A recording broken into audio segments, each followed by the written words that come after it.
ভাইয়া ভাইয়া, আমাকে কয়েকটা লোক থাপ্পড় মেরেছে। কি এত বড় সাহস আমার ননটাকে বাড়ছে? কারা তারা শুধু একবার বল। কয়েকটা লোক, চল, ওই মোড়ের সামনে দাঁড়িয়ে আছে। আমি না দাঁড়িয়ে সোজা চলে গেলাম তাদের দেখতে। এত বড় সাহস যে আমার ভাইকে মারছে। রাগে আমার সমস্ত গা জ্বলে যাচ্ছে। তুই তাদের কি করছিলি তাই মারছে? কিছু না ভাই, শুধু ওরা কয়েকজন আমাকে ধরলো। ওরা বলল, এই টাকা দে, তা না হলে কিন্তু কাপড় উঁচু করব। তো আমি বললাম, আগে উঁচু করো, তারপর টাকা দেব। এটা বলতেই আমাকে কি মারটায় না মারলো।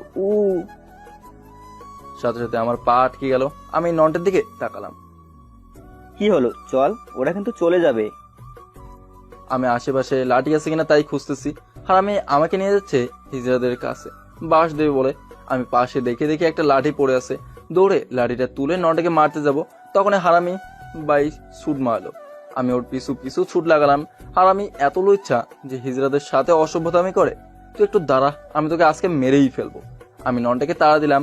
ননটাই আমার হাত থেকে বাঁচবার জন্য খুব দ্রুত চলতে লাগলো। কিন্তু আমি রং সাইড দিয়ে যাওয়ায় একটা স্কুটির সাথে ধাক্কা খেয়ে স্কুটির চালকের উপর গিয়ে পড়লাম। চোখ বুজে আছি, মনে হয় কোনো মেয়ের উপর পড়ছি। কিন্তু কন্ড তো ছেলেদের, তাকে দেখি একটা টাকলু কাকু। দূর মশাই, আপনি